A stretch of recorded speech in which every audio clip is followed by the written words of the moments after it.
কোথাও কোনো সাধুকে দর্শন করতে পাই, কোনো বৈষ্ণবকে পাই। हो मेरा तार प्रभु से जोड़े ऐसा कोई संत मिले, मेरा तार प्रभु से जोड़े ऐसा कोई संत मिले, मेरा तार प्रभु से जोड़े ऐसा कोई संत मिले, मेरा तार प्रभु से जोड़े ऐसा कोई संत मिले।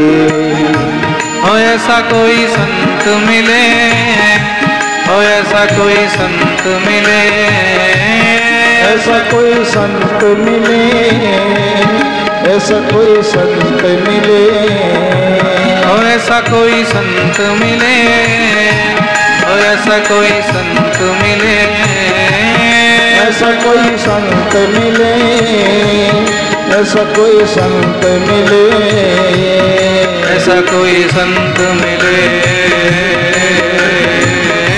हो ऐसा कोई संत मिले, ऐसा कोई संत मिले।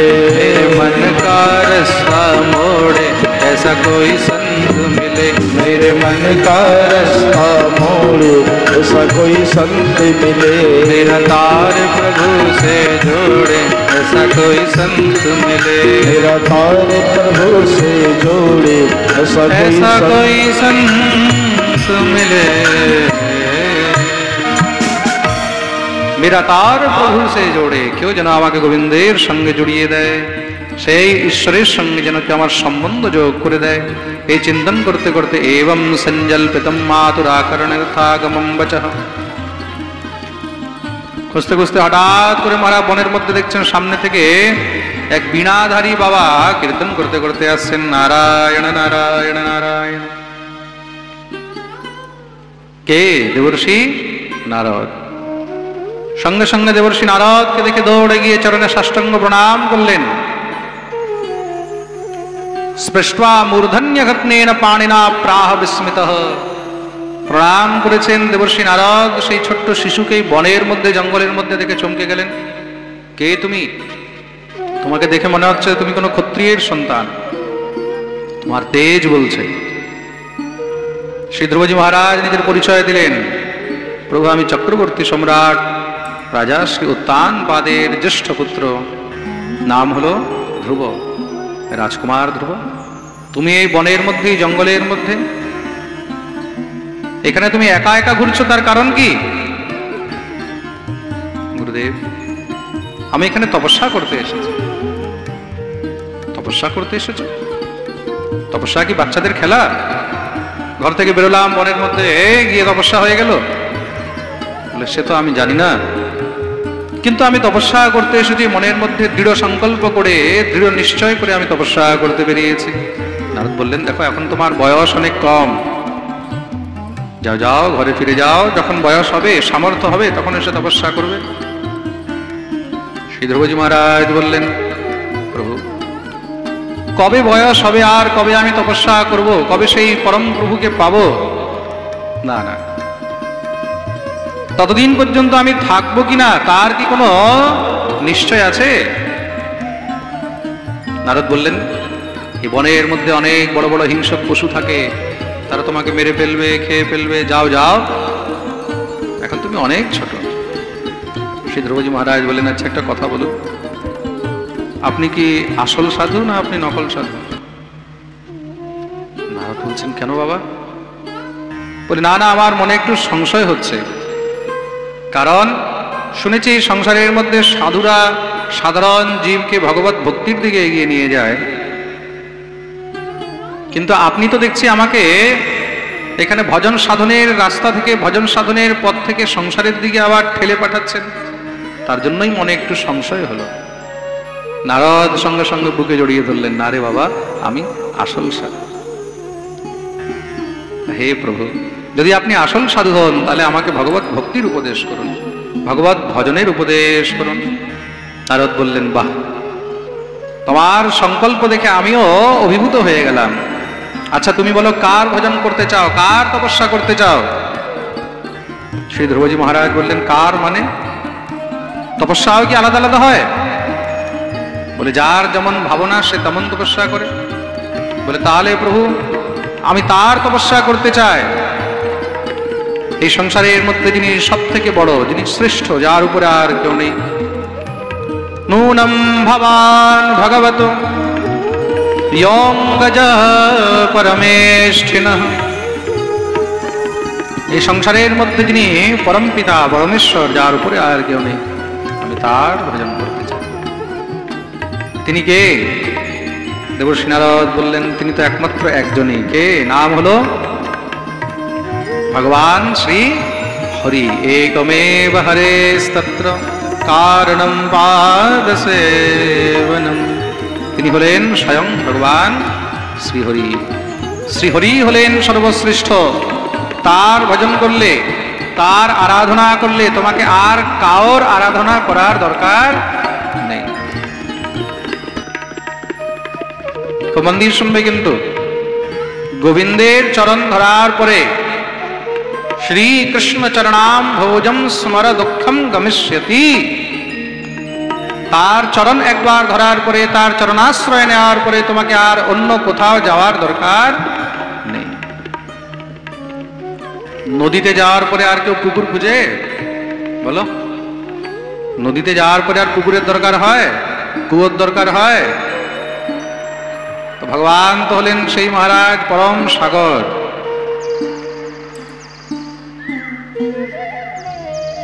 তাহলে সেই শ্রী হরিকে কোথায় পাওয়া যাবে? বলে তাকে এক জায়গায় পাওয়া যাবে। নাম কি? বলে তত্তাৎ গচ্ছ ভদ্রম তে যমুনায়াস্তটম শুচি পুণ্যম মধুবনম যত্র সান্নিধ্যম নিত্যদা হরে। তত্তাৎ গচ্ছ ভদ্রম তে যমুনায়াস্তটম শুচি। তার জন্য তোমাকে যমুনার তটে যেতে হবে। যমুনার তটে কোথায়? বলে পুণ্যম মধুবনম যত্র, সেই মধুবনে, বৃন্দাবনে, সেখানেই তাকে সহজে পাওয়া যায়। তাকে দেখতে কেমন দেখা যায়? বলে শ্রীবৎসাঙ্কম ঘনশ্যাম পুরুষম বনমালিনম শঙ্খ চক্র গদা পদ্মৈ অভেব্যক্ত চতুর্ভুজম। শ্রীবৎসাঙ্কম ঘনশ্যাম, দেখতে কেমন? একদম ঘনশ্যাম, শ্যাম বর্ণ। বুকের মধ্যে শ্রীবৎসের চরণ চিহ্ন অঙ্কিত রয়েছে। গলার মধ্যে বনমালা ধারণ করে রেখেছেন।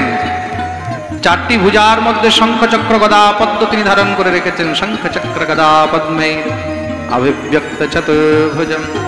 মাথায় ময়ূরের পাখা রয়েছে। কৌস্তুভাভরণগ্রীবম পীতকৌশেয় বাসসম, আর কৌস্তুভ মণি যিনি ধারণ করে রেখেছেন। পীতবস্ত্র, হলুদ রঙের বস্ত্র যিনি ধারণ করে রেখেছেন, পীতাম্বরধারী, তিনি হলেন ভগবান শ্রী হরি। গুরুদেব, সেই শ্রী হরিকে পাওয়ার জন্য কোন মন্ত্র জপ করতে হবে? নারদ বললেন দেখো বাবা, মন্ত্র বলা যাবে না। কেন? মন্ত্র বললে আমি তোমার গুরু, তুমি আমার চেলা হয়ে যাবে। ধ্রুব বললেন গুরুদেব, আমি তো শিষ্য হওয়ার জন্য একদম তৈরি হয়ে বসে আছি, কৃপা করে আপনি আমাকে মন্ত্র প্রদান করুন। নারদ বিচার করে দেখলেন এমন শিষ্য খুঁজেও পাওয়া যাবে না। দেখুন, এই সংসারে সৎ গুরু যেমন অনেক সৌভাগ্যে পাওয়া যায়, তদ্রূপ সৎ শিষ্যও কিন্তু অনেক ভাগ্যে পাওয়া যায়। প্রেম সে বলো। বাকি এই সংসারের মধ্যে স্বার্থের জন্য গুরুও অনেক পাওয়া যায়, আর স্বার্থের জন্য শিষ্য অনেক পাওয়া যায়। এমন গুরুও অনেক পাবে যাদেরকে তোমার ভগবত ভক্তি দিয়ে, তোমার মুক্তি দিয়ে, তোমার মঙ্গল দিয়ে কোনো লেনা দেনা নেই। তারা তোমাকে একবারও বলবে না যে তুমি নিরামিষ খাও, তুমি হরিনাম করো, তুমি তিলক করো, তুমি গলায় মালা পরো, তুমি নিয়ম নিষ্ঠা করে চলো, ভগবত সেবা করো, ঠাকুরকে ভোগ নিবেদন করে প্রসাদ গ্রহণ করো। একবারও বলবে না। শুধু এটাই বলবে চলে আসো, তুমি দীক্ষা নাও, আর মাসে মাসে আমাকে টাকা পাঠাও। প্রেম সে বলো। बोले अपना काम बनता और भाड़ में जाए जनता। নিজের কাজ হলেই হলো, নিজের পকেট ভরলেই হলো, তাই তো? কিন্তু সদ্গুরু বহুত কম পাবে যারা তোমাকে সদ উপদেশ করবে। তিলক করতে হবে, তোমাকে গলায় মালা পরতে হবে, আমিষ ত্যাগ করতে হবে, নিরামিষ ভক্ষণ করতে হবে, একাদশী করতে হবে, তোমাকে শাস্ত্র অধ্যয়ন করতে হবে, গীতা পড়তে হবে, ভাগবত পড়তে হবে, নিত্য তোমাকে 16 মালা জপ করতে হবে, যেই মন্ত্র তোমাকে দেওয়া হয়েছে সেই মন্ত্র নিত্য জপ করতে হবে, সন্ধ্যা আহ্নিক করতে হবে, 2 বেলা না পারলেও 1 বেলা তো করতেই হবে। প্রত্যেক গৃহস্থকে 2 বেলা আহ্নিক করাই উচিত। ব্রহ্মচারীকে ত্রিকাল সন্ধ্যা করা উচিত। খুব মন দিয়ে শুনবে, ব্রহ্মচারীকে কয় বেলা? জোরে বলো। 3 বেলা ত্রিকাল সন্ধ্যা। যাজ্ঞিক ব্রাহ্মণ যারা যজ্ঞ ইত্যাদি পৌরোহিত্য ইত্যাদি করেন তাদেরকেও ত্রিকাল সন্ধ্যা করা উচিত। না হলে সেই দানের অন্ন, পুরোহিতের যে দান, পুরোহিতের গ্রহণীয় যে অন্ন, সেটা কি করে সেই পুরোহিতের জীবনকে একদম মহারাজ বিনাশ করে দেয়। ঘরের মধ্যে সব প্রকারের ক্লেশ, দুঃখ এগুলো সব সময় লেগে থাকে। তা যেই পুরোহিত ব্রাহ্মণ হয়ে পৌরোহিত্য করেও যদি কেউ দান ইত্যাদি গ্রহণ করে তখন তাকেও কিন্তু ত্রিকাল সন্ধ্যা করতে হয়, গায়ত্রী জপ করতে হয়, অন্যথা সেই অর্থ গ্রহণ করলে তখন তাকেও ফল ভোগ করতে হবে। তাহলে বিচার করো, যারা অব্রাহ্মণ, যারা দ্বিজ নয়, যাদের গায়ত্রী মন্ত্রে দীক্ষা হয়নি, যাদেরকে যজ্ঞ ইত্যাদি পৌরোহিত্যের অধিকার নেই, তারা যখন কোথাও পৌরোহিত্য করে পাঠ করে দক্ষিণা নেয় তখন তাদের কি দুর্গতি হবে এটা বিচার করে দেখবে। প্রেম সে বলো। দান দেখতে খুব সহজ, দক্ষিণা দেখতে খুব সহজ, কিন্তু মনে রাখবে এই দান আর দক্ষিণা নেওয়ার পরে সেটা হজম করা অনেক কঠিন।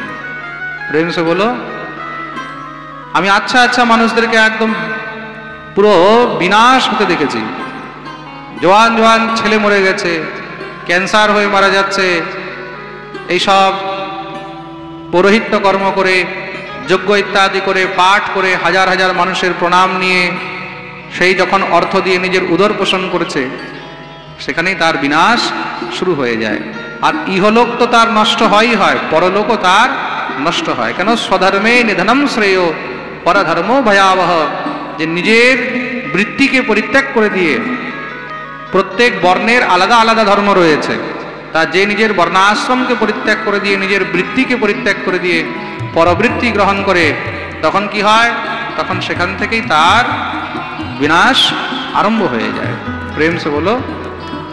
তার জন্য কদাচিৎ নিজের চেয়ে উচ্চ বর্ণের প্রণাম নিতে নেই, নিজের চেয়ে গুরুজনদের প্রণাম নিতে নেই, নিজের চেয়ে শ্রেষ্ঠজনদের কখনো প্রণাম নিতে নেই। তা শাস্ত্রের মধ্যে বারবার কেন মানা করা হয়েছে যে এইসব পৌরোহিত্য এবং যজ্ঞ ইত্যাদি, পাঠ ইত্যাদি এগুলো যাকে তাকে কেন করতে নেই? যখন আপনি এইসব পদে উঠে বসবেন তখন হাজার হাজার লোক আপনাকে প্রণাম করবে, আপনি না চাইলেও প্রণাম করবে। আপনার মধ্যে গুরুজনদের প্রণাম নেওয়ার সামর্থ্য আছে? সেই ভজনের আপনার মধ্যে প্রভাব আছে? সেই প্রতাপ আছে? সেই প্রভাব, সেই প্রতাপ যখন থাকে না তখন কি হয়? সেখানে অপরাধ জন্ম নেয়। আর সেই অপরাধ আস্তে আস্তে বিন্দু বিন্দু বিন্দু বিন্দু করতে করতে একদিন সিন্ধু হয়ে যায়। যখন সিন্ধু হয় তখন সেটা বিনাশ করে দেয়। প্রেম সে বলো। তার জন্য এইসব দ্বিজবৃত্তি, ব্রহ্মবৃত্তি, পৌরোহিত্য বৃত্তি এগুলোকে অনেক সাবধানেই কিন্তু হাত লাগানো উচিত। বলিয়ে ভক্তবৎসল ভগবান কি। তার জন্য মনে রাখবে এই সংসারের মধ্যে তোমাকে সৎ উপদেশ করার লোক বহুত কম পাওয়া যাবে। মানুষ তোমাকে এটাই বলবে, বলে হ্যাঁ হ্যাঁ খুব ভালো, খুব ভালো, খুব সুন্দর, খুব ভালো, আপনি যাই কিছু করুন, এই সংসারের মধ্যে আপনাকে ঠিক রাস্তা দেখাবার লোক কিন্তু অনেক কম পাওয়া যাবে। তদ্রূপ শিষ্যও কিন্তু বহুত স্বার্থী হয়।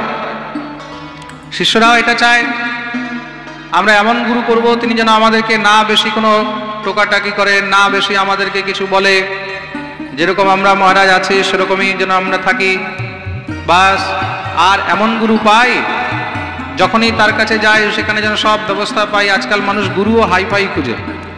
গুরুদেবের কত বড় হোটেল আছে, গুরুদেবের কত বড় ঘর আছে, কত বড় বাড়ি আছে, কত বড় আশ্রম আছে, যেন গেলে আমরা ওখানে থাকতে পারি, যেন আমাদের ওখানে ব্যবস্থা হয় খুব সুন্দর, মহারাজ যেন আমাদের একদম হাইফাই। হ্যাঁ, তো শিষ্যও স্বার্থী।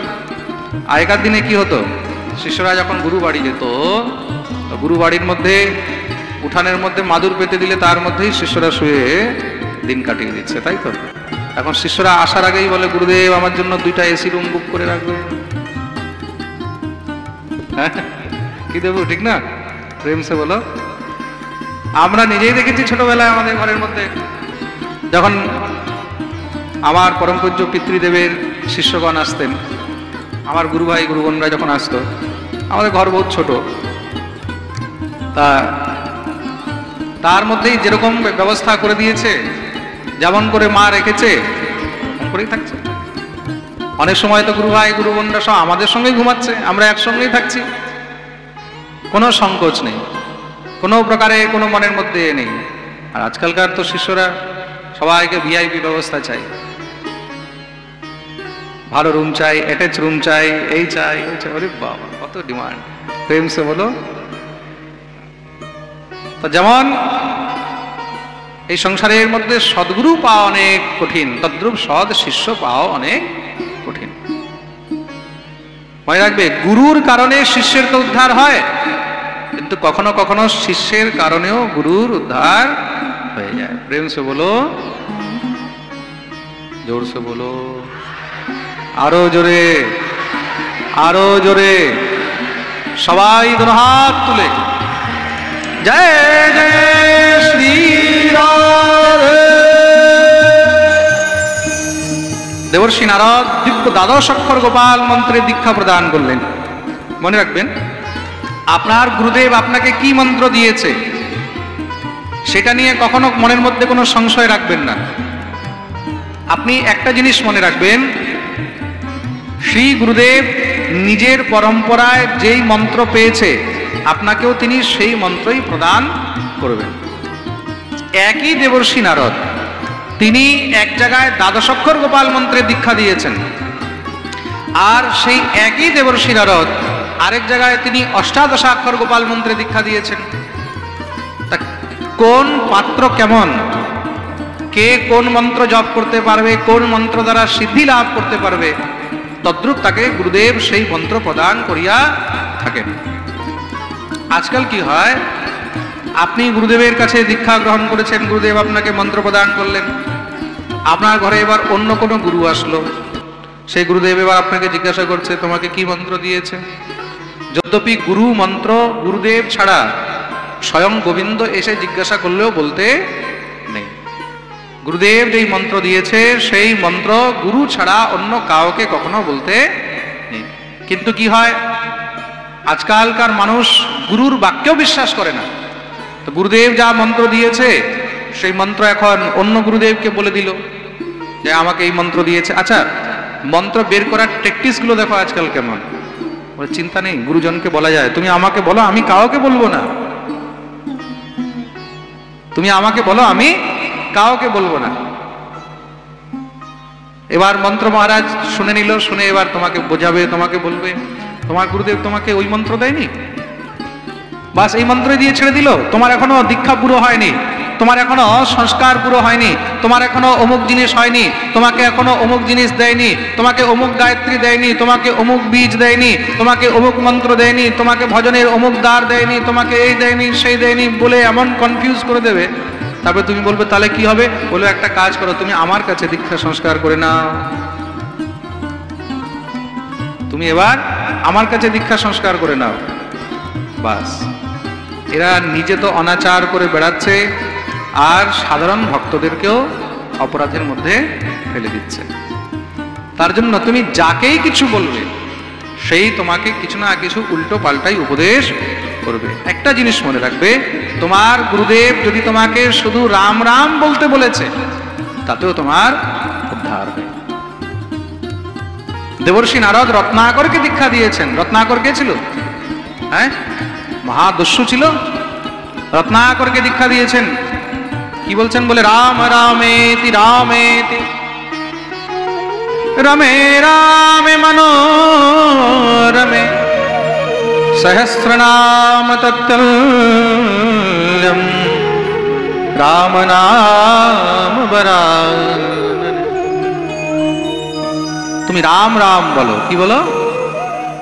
राम राम कहि राम राम कहि राम राम कहि राम राम राम कहि राम राम कहि राम राम कहि राम राम राम कहि राम राम कहि राम राम कहि राम राम राम कहि राम राम कहि राम राम कहि राम राम राम कहि राम राम कहि राम राम कहि राम राम राम कहि राम राम कहि राम राम कहि राम श्री राम राम कहि राम राम कहि राम राम कहि राम श्री राम राम कहि राम राम कहि राम राम कहि राम তুমি রাম রাম বলো রত্নাকর বলছে প্রভু আমার মুখ থেকে বেরোচ্ছে না আচ্ছা তুমি তো আজ পর্যন্ত অনেক মানুষকে মেরেছো বলে অনেক মেরেছি ওইগুলোকে কি বলে বলে মরা রাম বলতে পারবি না মরা বল তো ঠিক আছে মরা মরা এই বলে আরম্ভ কর রত্নাকর গুরুদেবের কাছে মন্ত্র প্রাপ্ত করেছেন রাম বলতে বলেছে রাম বলতে পারেননি তো গুরুদেব কি বললেন বলে মরা বল মরাই বলে আরম্ভ করে দিয়েছে মরা মরা মরা মরা মরা মরা মরা মরা মরা মরা মরা মরা মরা মরা মরা মরা মরা কি শব্দ বেরোচ্ছে উল্টা নাম জপত জিমে জানা উল্টা নাম জপত জিমে জানা उल्टा नाम जपत जिम जाना उल्टा नाम जपत जिम जाना वाल्मीकि भय ब्रह्म समाना वाल्मीकि भय ब्रह्म समाना वाल्मीकि भय ब्रह्म समाना वाल्मीकि भय ब्रह्म समाना उल्टा नाम जपत जिम जाना उल्टा नाम जपत जिम जाना उल्टा नाम जपत जिम जाना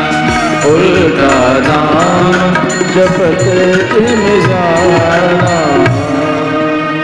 এই মরা মরা মরা মরা উচ্চারণ করতে করতে মহারাজ সেই রত্নাকর কি হয়ে গেলেন বাল্মীকি হয়ে গেলেন তাই তো ভগবান তার উপরে কৃপা করেছেন দর্শন বলিয়ে ভক্তবৎসল ভগবান কি তার জন্য শাস্ত্রে বারবার বলা হয়েছে বিশ্বাস গুরু বাক্যেষু গুরুর বাক্যে সবসময় বিশ্বাস রাখবে গুরু তোমাকে যা দিয়েছে সেটাই তোমার জন্য একমাত্র তারক নাম সেটা দিয়ে তোমার উদ্ধার হয়ে যাবে গুরুর মন্ত্রে যে জীব সন্দেহ রাখে ভগবান কখনো তাকে আর স্বীকার করে না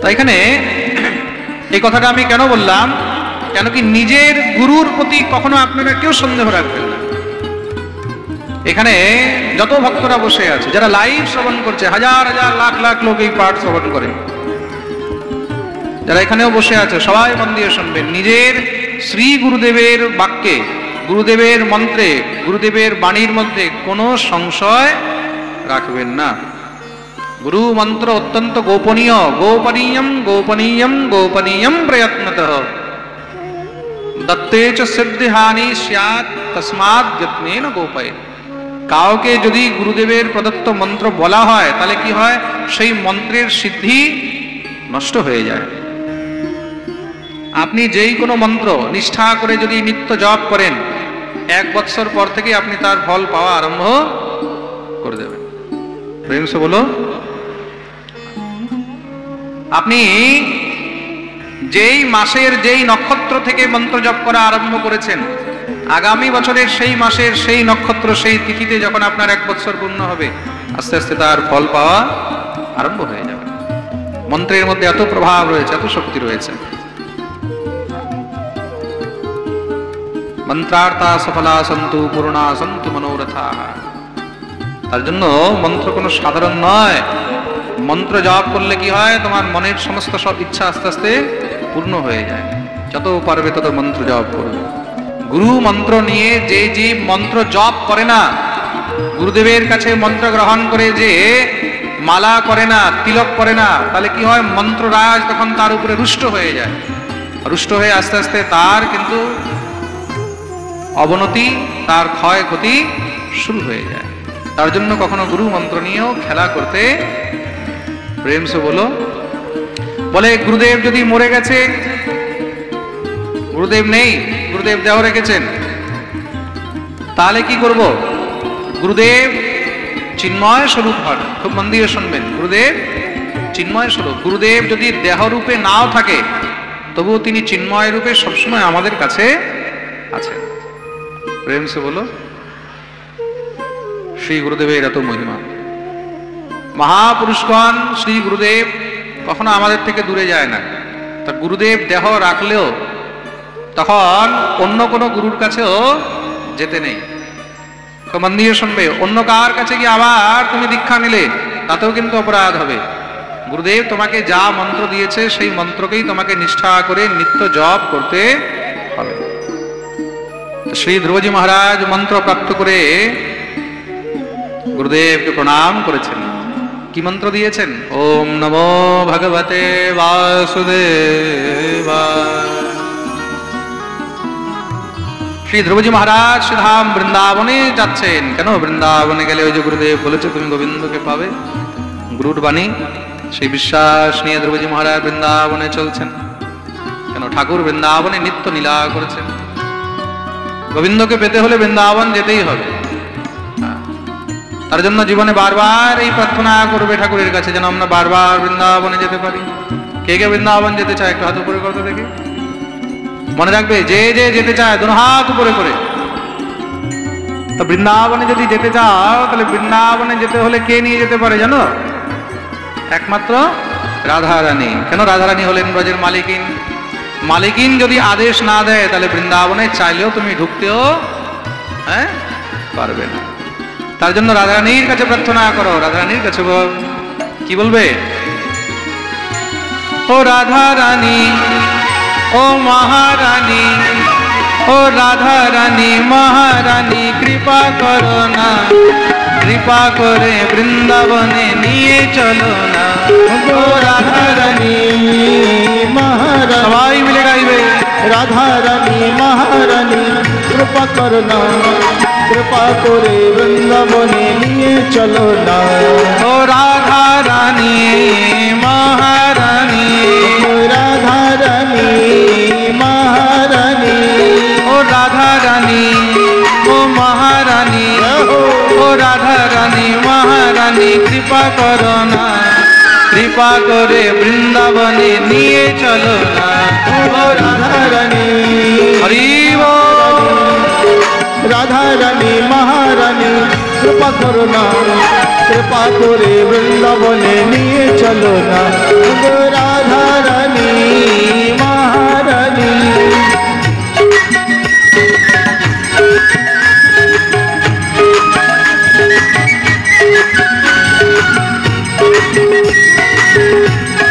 হরি বল। সবাই তো হাত তুলে।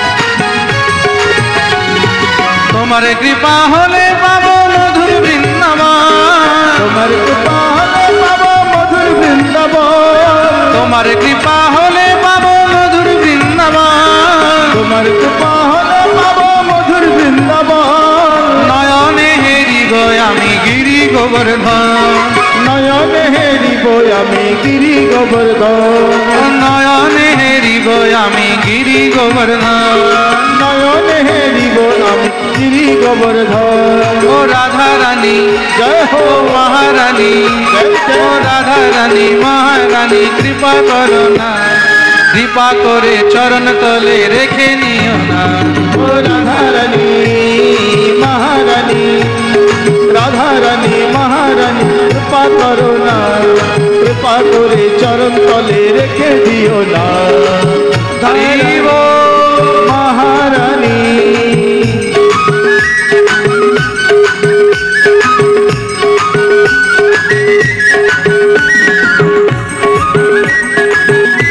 আচ্ছা, এইভাবে বসে বসে বৃন্দাবন যাবে?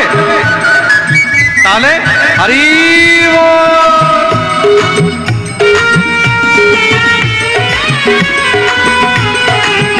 জয় হো।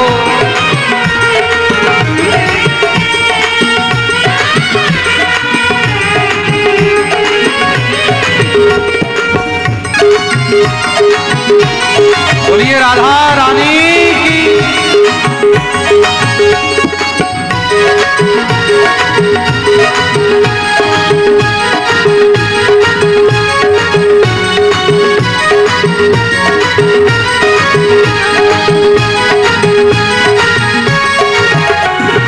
তোমার দয়া হলে পাবো শ্রী মদন মোহন, তোমার দয়া হলে পাবো শ্রী মদন মোহন, তোমার দয়া হলে পাবো শ্রী মদন মোহন, তোমার দয়া হলে পাবো শ্রী মদন মোহন। গোপী প্রেম দিয়ে রাখো শ্রী গুরু চরণ, গোপী প্রেম দিয়ে রাখো শ্রী গুরু চরণ, ও গোপী প্রেম দিয়ে রাখো শ্রী গুরু চরণ, গোপী প্রেম দিয়ে রাখো শ্রী গুরু চরণ। ও রাধা রানী, ও মহারানী, আরে বলো না, ও রাধা রানী, ও মহারানী, ও রাধা রানী মহারানী, কৃপা করো না, কৃপা করে আমায় তুমি দেখা দাও না। ও রাধা রানী মহারানী, রাধা রানী মহারানী, কৃপা করো না, কৃপা করে আমায় তুমি দেখা দাও।